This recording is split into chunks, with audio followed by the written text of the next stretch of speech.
முன்னொரு காலத்துல காட்டுக்குள்ளே எல்லா விலங்குகளும் ஒண்ணு கூடி சிங்கராஜா பத்தி பேசிட்டே இருந்தாங்க. அதுல கரடி சொல்லிச்சு, நம்ம எல்லாரும் இங்கே எதுக்காக ஒண்ணு கூடி இருக்கோம்னா சிங்கராஜாவை எப்படி காட்டிலிருந்து விரட்டி அடிக்கலாம் என்று யோசிக்கதான். அவர் நமக்கு நிறையவே பிரச்சனைய கொடுக்கறாரு. அவருக்கு பசி எடுக்கும் போதெல்லாம் நம் உறவினர்களையும் நண்பர்களையும் பிடித்து சாப்பிடுகிறார். அதற்கு முயல் சொல்லுச்சாம், நம்மளோட நண்பர்களை அடிக்கடி இழந்துட்டே வரோம். அதனால எப்படியாச்சும் இந்த சிங்கத்தை காட்ட விட்டு விரட்டி ஆகணும்.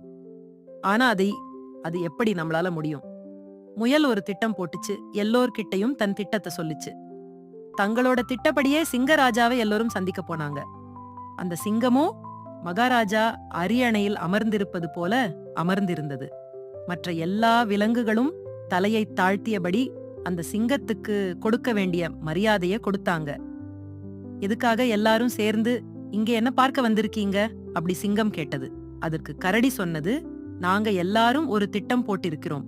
அதன்படி நீங்க எப்பவுமே இங்கு அமர்ந்து இருந்தா போதும். உங்களுக்கு தேவையான உணவை நாங்களே கொண்டு வருவோம் என்று சொன்னது.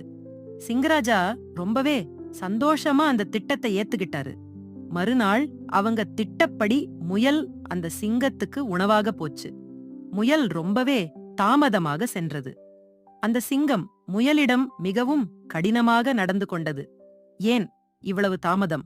அது மட்டுமல்ல, உன்னை மட்டும் உண்பதால் என்னுடைய பசி எப்படி தீரும் என்று அந்த சிங்கம் மிகவும் கோபமாக கேட்டது. அதற்கு முயல் சொன்னது, என்னை மன்னித்து விடுங்கள் சிங்கராஜா. நானும் என் குடும்பத்தாரும் மொத்தம் 10 பேர்தான் உங்களுக்கு உணவாக வந்து கொண்டிருந்தோம். ஆனால் வரும் வழியில் இன்னொரு பெரிய சிங்கம் என் குடும்பத்தார் அனைவரையும் கொன்று சாப்பிட்டது. நான் மட்டும் எப்படியோ தப்பித்து இங்கே உங்களுக்கு உணவாக வந்தேன் என்றது. அதைக் கேட்ட சிங்கம் மிகவும் கோபம்பட்டது. என்ன, என்னை விட வலிமையான வேறு சிங்கம் இங்கே எப்படி இருக்க முடியும்? அவன் எங்கே என்று கேட்டது. அதற்கு முயல், நான் உங்களுக்கு அவனை காட்டித் தருகிறேன் என்று சிங்கராஜாவை கூட்டிக் கொண்டு ஒரு கிணற்றுக்கு அருகே சென்றது. கிணற்றுக்குள்ளே அந்த வலிமையான சிங்கம் இருப்பதாக முயல் சொன்னது. அதைக் கேட்ட சிங்கராஜா கிணற்றுக்குள் எட்டிப் பார்த்தது. தன்னுடைய உருவம் அங்கே தெரிந்ததை பார்த்து ஏமாந்து போன சிங்கராஜா அந்த கிணற்றுக்குள்ளே இருக்கும் இன்னொரு சிங்கத்தை தாக்கப் போவதாக சொல்லி அந்த கிணற்றுக்குள்ளே குதித்தது.